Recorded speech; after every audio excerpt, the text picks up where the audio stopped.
You're about to take a trip to the unearthly dimensions of this crazy new world, a world where nothing is as it seems. We plan to expose stories of those who have seen them. Join Kevin Hale and I, Tiffany Mack, as we shoot the shift in reality and take a walk on the paranormal side. Tonight, the KT Unearthly Show brings you a special archived episode. Very special guest tonight, George Noory, host of Coast to Coast AM, a nightly show, overnight show, from 1 a.m. to 5 a.m. Eastern Time, 10 to 2 Pacific, the most listened to show on overnight radio. George, are you with me? Kevin, it's good to be with you. I'm breathing in and exhaling. In and out. The plug. This is a keeper. I've got to keep this one. When I started my show, there's a few people wanted to pattern myself after as far as the whole ufology thing. You are one of the inspirations. I have dug your show for the longest time. Whether you know this or not, there's been many insomnia nights where you've been the voice that's been with me late night to get me through the night. So from me to you, I'm privileged to have you as my guest. Thank you. I'm honored to be a guest. Thanks so much. George, tell us about you and Coast to Coast AM. Well, Coast to Coast AM, as you just mentioned, is the largest overnight radio show in the world. And thank God I was blessed enough to be able to fill in for Art Bell years ago. And then when he decided to retire, there I was. I was in the right place at the right time. And we've grown the program a lot. We're on 600 affiliates now, and it just continues to get bigger and bigger. And what we do primarily, Kevin, we deal with programs that deal with people. Mysteries, entertainment, paranormal, ufology, conspiracies, alternative medicine. We do it all now. In the past, the program primarily was just the supernatural show or the very strange paranormal show. The world changed after 9/11. And when that happened in 2001, we had to adapt. We had to change with it without losing our core. And that's what we've done. My staff is, I would say one of the best in the country. And, they picked up on what I am and who I am. And we just have never looked back. And besides your Coast to Coast, you do Beyond Belief as well? Yeah, I do BeyondBelief.com, which is an internet-based television show. We do one show a week. I tape 4 in Denver a month. And it's an offshoot of Coast to Coast, except it's television. So the guests that a lot of people hear on the radio, they get to physically see them on TV. And it's a fun program. We've been doing it for about 2 years, and it's been growing. It's it's a subscriber-based show, right. Owned by the Guam Television Network, but you get much more on that network. It's like Netflix. Once you pay a little nominal monthly fee, you get to watch everything that's available. Right. And it's not just my show. There's all kinds of programs. David Wilcock pops up talking about his beliefs of the universe, and just a number of different guests, but that's on BeyondBelief.com. Good deal. You, real quick, I'm going to plug my show again, inHALE, exHALE, but there's 2 people that are on my bucket list that I wanted in the ufology theme to have on my show, and you've officially trimmed it in half. The other guy is Giorgio, and you know Giorgio. Tsoukalos. I'm going to be with him in Toronto this weekend. Well, while you're at it, because that was part of, I knew you had something going on in Toronto this weekend. Go on and throw your Toronto agenda out. Well, if there's anybody, Kevin, that is listening to your program and they live in the greater Toronto, New York area, there's just a few seats left, but they can go to GeorgeNooryLive.com, GeorgeNooryLive.com, and pick up some tickets. But we've got some great guests coming on. We've got a woman who have a full band there, and I do some singing. So we're going to have a great time. It's this Saturday, November 8th, at the Queen Elizabeth Theatre in Toronto. You sing as well? I am multi-talented, Kevin. It sounds like I do it all. You got all the food groups covered there. Let's jump right in. The topic I want to get with or go with today, the state of ufology today. 57 years ago, if I do my math right, 57 years ago, Roswell became the benchmark of ufology. My opinion. I'm not speaking for you.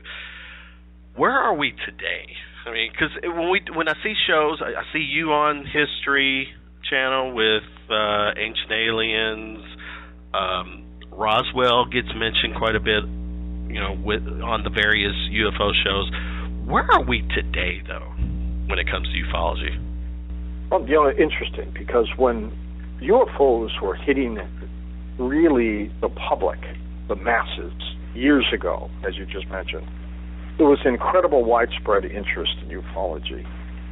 Today, though there are still some hardcore dedicated researchers out there, the Stanton Friedmans, the Paula Harrises, the Richard Dolans, the Stephen Greers, it's not quite what it used to be in the old days, where I think the media took it seriously, and there were a number of people who were good, solid researchers, and they really weren't laughed at.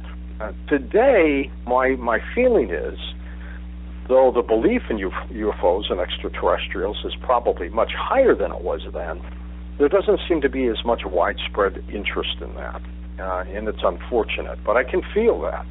I mean, we've got our core of people who love this, but it's not like it used to be. Back in the 50s, I mean, you talked about UFOs and sightings, and everybody listened. They all were awake. I remember back in the 60s, the late 60s, Dr. J. Allen Hynek paid a visit to Michigan and started his infamous swamp gas theory. But the world was interested in that. I just don't feel as if they are anymore. That could be because there are too many other issues happening, too many things are going on, and people are concerned about their own livelihood. I don't know what it is, but it just seems like the old days there was more interest in ufology than there is today. No, and that's a good point. There's probably times when I worry about gas being at $4 a gallon more than I worry about the light in the sky. And I say that, it sounds funny, but I say that in jest because I'm thinking, is it to the point where it's more passé, where it's more accepted, maybe? Or is it more just totally dismissed? Well, it's not dismissed, and it's not totally accepted, but I think what it is it's been kind of shoved to the back burner because of a lot of these issues you just mentioned. Things are happening to people's lives. They're concerned about their own livelihood, so they push this away. I remember Stephen Greer was trying to hold his major disclosure press conference at the National Press Club in Washington, D.C., It was right during 9/11 in 2001. There was no media interest in that topic at that time because of that. So news of the day has affected, I think, the investigation of UFOs and ufology in a dramatic way. Is it going to turn around? Are we going to get more and more people interested in UFOs? I hope so. But right now, with this world in chaos, and as Velikovsky wrote, worlds in collision, that's what we are doing right now. I mean, everything is topsy-turvy, and it's going to take some solutions to those problems before I think people start concentrating on ufology. If Roswell is the benchmark back in the day, what has been that one ufology moment, say since the millennium, that that sticks out to you? Gosh, there are many. I mean, for me personally, I was on the air back in the 90s in St. Louis when several police officers chased a huge triangular-shaped object in Millstadt, Illinois. These officers, or was it extraterrestrial? Who knows? I just don't think we've got the capability today of having an object that big that could fly, definitely anti-gravity because it was silent. There's no propulsion noise to it at all. But that was a huge story for me. But there have been others that have been just as big. The Travis Walton episode where They all passed lie detector tests when they were beamed aboard, when he was beamed aboard a spaceship. Those were all pretty compelling. The Lonnie Zamora case in Socorro, New Mexico, police officer who's now passed on, but he claimed that he saw a craft out there in the desert with 2 occupants standing outside of it. They spotted him in his car, in his police car, and they took off. Great stories. So, the Rendlesham, Linda Moulton Howe, tells us a lot about that in the United Kingdom, where military men indeed saw an object. A few even touched it. Some of them have been sick since. Those are great stories. And then, speaking of Rendlesham, how does, when you have trained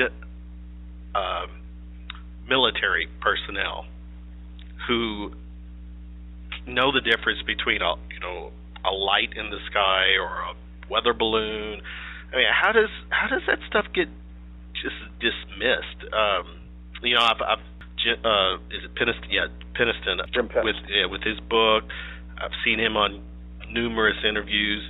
The guy is pretty convincing in telling his story, but it's, again, to me, that this, why isn't this like more towards the front page of the newspaper than in the back page? It should be. The big story right now is the former and now passed on Lockheed Martin engineer Boyd Bushman, who claims in his deathbed confession that the ET situation is indeed real. That got a little publicity, much more than I expected, but it's kind of dying off now as well. But you're right. I mean, the mainstream media still thinks of UFOs as a joke. They don't investigate it. The Zecharia Sitchin's work of, Anunnaki coming here, seeding us, genetically altering us, those are great stories. I think science should jump on that and investigate it, but they don't. But deep down inside, I think a lot of scientists are realizing that there's more to just this life, that there's extraterrestrial life out there. There's just too many planets being discovered these days. And, the Drake equation is, and he's the person that head up SETI, Search for Extraterrestrial Intelligence, his formula is that there are hundreds of thousands, if not millions, of Earth-like planets with inhabitants on it. And I think he's probably right. I think he's right. I think it's quite arrogant for those who just that dismiss the notion. I know your time is precious. I want to go through. There's a couple in my mind, a couple of topics or some incidents that have always stood out to me, and I want to get your 2 cents before I let you go. Sure. Real quick, the whole ancient astronaut theory. What's your take on that? No question it exists. I think the human beings of the time saw these beings come down, hence we get stories of fallen angels and gods. They misinterpreted gods for extraterrestrials. Not to say there isn't a God. My God, there is a God. I agree. Because something created us. Something created the ETs. There's something out there in this universe. But I think as far as planet Earth is concerned, ETs saw some kind of visitation over a series of millennia, and they thought of them as gods. Heck, in those days, if you see something come down from the skies, that's what you're going to think about. You're not going to think about life on other planets. You're going to go, oh my God, they are the gods. And I think that's what the ancient astronaut theory is all about. Sticking with the ancient astronaut theory, and to me this kind of ties into it, is the notion, is it probable that we're talking also of time travelers? There could be time travelers. If time traveling, who's to say that those time travelers haven't pinpointed our time period and came back to us, and that's what we're seeing? You can't rule that out. Battle of Los Angeles. 1942, they were shooting at something up there. They even heard clinks every time bullets would bounce off it. I don't think it was a Japanese balloon. Area 51. It's there. CIA admits it. What are they doing there? Anybody's guess, but I think they're coming up with all kinds of things down there. Majestic 12. Majestic 12, a group of people who were basically the board of directors of ufology in trying to hide it and investigate it. I think it's probably real. Underground UFO bases. If you believe in UFOs and if you believe we're being visited, then obviously that they are underground somewhere. They're submersible as well. So I think that's a high probability that there are UFOs in deep caverns within the planet, hidden away. UFO sightings around nuclear bases. No question. It has happened. No question. It will happen. These military folks who were witnesses to these events are telling the absolute truth. Silos were shut down as a way to tell us, don't screw up, folks. We could step in anytime we want. The Phoenix Lights. 1997, yep. Huge object, triangular. Millions of people saw it. Exactly. Even the governor now admits it's probably extraterrestrial. Yep, it was there. A football, or actually, I can't remember, but I mean, a huge object that passed. It's about a mile long. Exactly. I mean, it just blows me away. All right, this is one that I'm not sure if it's UFO related. It's been discussed, but this has always been one of my favorites. And the Dyatlov Pass incident, 1959. A group of Russians, right, in a tent, snowed in, hikers and skiers and campers. They're snowed into their tents. They see something horrendous happens. They all disappear. They're gone. The remnants are horrible scenes within the tent, as if something or some creature came in and destroyed them. Whatever it was, they were trying to get out of the tent, not in to hide. Right. It's one of the scariest stories I've ever heard. Very. Okay. At this very moment, if someone grabbed your iPod, what would be that song they would be hearing? Besides probably yourself singing, but other than yourself singing. Probably Engelbert Humperdinck's Can't Help Falling in Love, or Love Me With All Your Heart. And one of those. If you had access to a time travel machine and can go anywhere in the past, where would George Noory spend the night in the past? Back to see Jesus the night before he was crucified. I would want to see that event. I would want to be a witness. Who knows? Maybe I would try to pull him down off the cross. That's what I'm saying. Yeah. I've always said that. If I was there during that moment, me and my buddies would have changed history because we would have intervened to try to help. But you know what would happen, Kevin? Tell me. He would say to you, you can't stop this. It has to be this way. It has to be this way. That's what heavy. he'd say. That's heavy. George, I am so flippin' honored for you to give me the time tonight. I wish you the best of luck. Again, you're in Toronto this weekend. Absolutely. Queen Elizabeth Theater, GeorgeNooryLive.com. If you're in the area, come on out and see me. There's a meet and greet. It's just a fun program. Toronto's a great city. And, come on out. Got it. Hope in the near future I can pin you down again. This has been fun. This is like a dream come true for me, and I so appreciate your time tonight. Thanks, Kevin. Our paths will cross, my friend. Yes, thanks so much. Our social media, you can find us on the SoundCloud and Stitcher app. Subscribe to our show on iTunes, Shooting From The Lip, and on blogtalkradio.com/shootingfromthelip. Twitter @theshootinglip, @KevinHale423, @TiffanyMac_ET. You can also like us and follow us on Facebook and Instagram. At no time were any animals or people hurt during this presentation of Shooting from the Lip.